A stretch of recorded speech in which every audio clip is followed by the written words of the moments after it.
Esta es la comunidad de Pilpinto. Tiene su ganado, tierras comunales y lagunas. Un día, llega a la comunidad el rumor de que se piensa iniciar pronto un proyecto para desarrollar actividades extractivas en la zona. Los pobladores y autoridades están preocupados. No saben si los comentarios que llegan son ciertos. Y de ser así, temen que el proyecto afecte a la comunidad. ¿Qué hacer? ¿A quién acudir? ¿Qué acciones tomar? Algo similar puede repetirse en cualquier otra comunidad, campesina o nativa del Perú. De acuerdo a ley, todas las comunidades campesinas y nativas, reconocidas como pueblos indígenas, tienen el derecho a la consulta previa.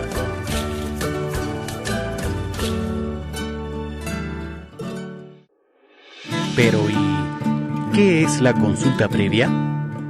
La consulta previa es el derecho de los pueblos indígenas a ser consultados por el Estado antes de decidir la realización de cualquier proyecto en sus territorios que pueda afectar directamente sus intereses o derechos colectivos. ¿Y cómo se sabe cuando un pueblo es indígena? Un pueblo indígena es aquel que procede de las poblaciones originarias que habitaban nuestro territorio antes de la conquista. Además, conserva todas o parte de sus instituciones sociales, económicas, culturales y políticas.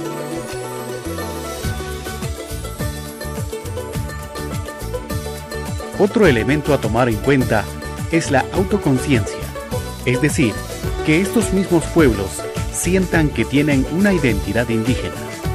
La falta de identificación de algunos de los miembros de la comunidad con respecto a sus usos y costumbres no puede ser utilizada por el Estado como argumento para negar la condición de pueblo indígena, ya que este criterio se aplica a los pueblos como colectividades y no como individuos. ¿Y las comunidades campesinas y nativas son pueblos indígenas? Si las comunidades campesinas reúnen determinados requisitos, es decir que tienen conexión territorial, tienen descendencia histórica, mantienen toda o parte de sus costumbres y tradiciones, serán considerados pueblos indígenas. También lo son las comunidades nativas.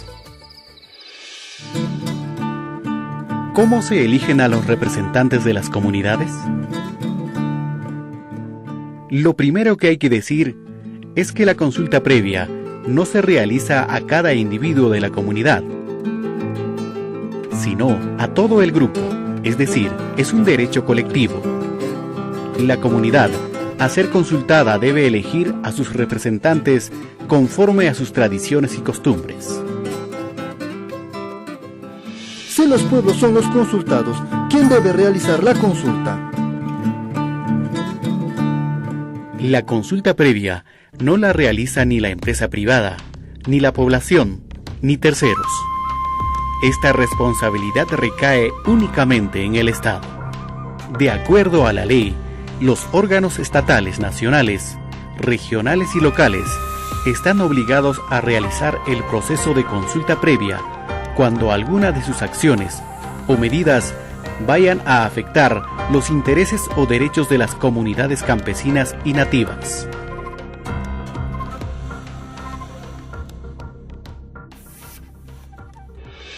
¿Qué se consulta? Pongamos un ejemplo. En Pilpinto se va a entregar a un particular la explotación de un lote minero ubicado en los territorios de la comunidad campesina, dedicados tradicionalmente al pastoreo. Aquí hay una afectación directa a los derechos colectivos de la comunidad. ¿Y cuándo se hace la consulta previa? El Estado está en la obligación de realizar la consulta previa antes de decidir cualquier medida administrativa o legislativa que afecte los derechos colectivos de la comunidad.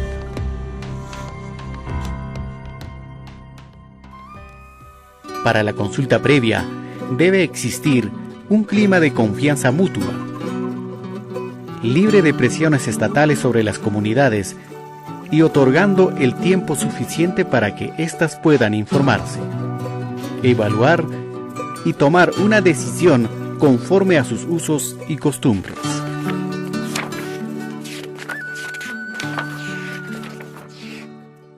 El proceso de consulta previa tiene las siguientes etapas.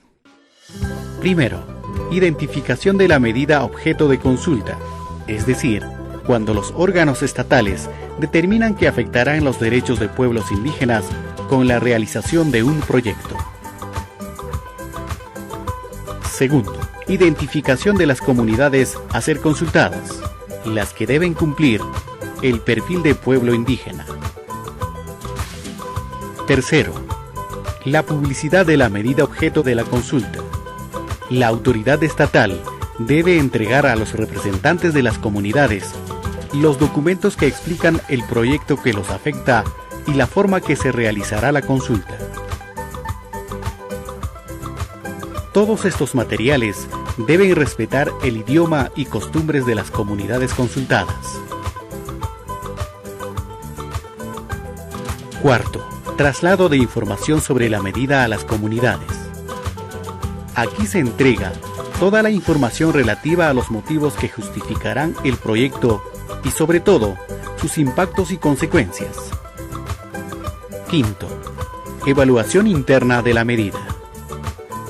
Los representantes de las comunidades consultadas tienen un plazo máximo de 30 días para estudiar los alcances e impacto del proyecto en cuestión. Las comunidades tienen el derecho de contar con asesores técnicos especializados. Sexto, el diálogo. Aquí, el Estado y las comunidades discuten los diferentes aspectos del proyecto en consulta. Es en este momento donde el Estado debe hacer su máximo esfuerzo por alcanzar un acuerdo.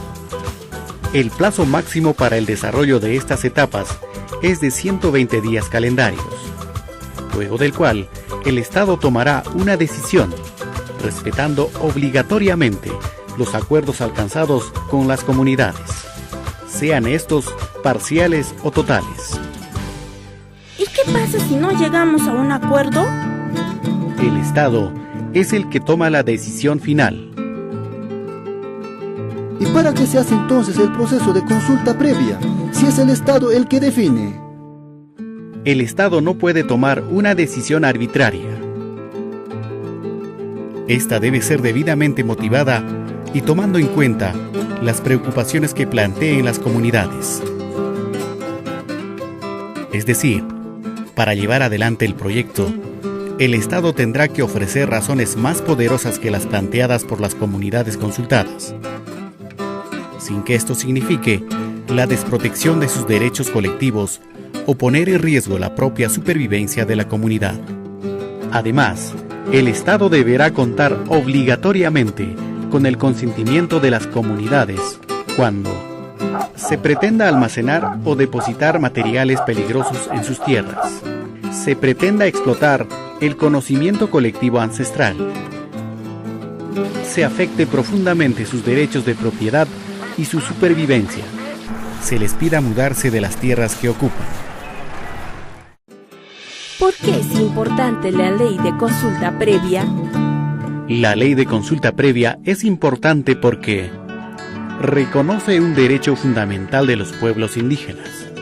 Ahora, como nunca antes en la historia, se colocan al mismo nivel los pueblos indígenas y el Estado. El Estado tiene el deber de entregar información a los pueblos indígenas y estos el derecho de dar su opinión sobre cualquier proyecto que los pueda afectar. En el proceso de diálogo, el Estado debe respetar la lengua, los usos y costumbres de los pueblos indígenas. Si bien el Estado es quien toma la decisión, debe tomar en consideración las preocupaciones de los pueblos indígenas. Todo lo antes mencionado otorga una cuota de poder a las comunidades campesinas y nativas.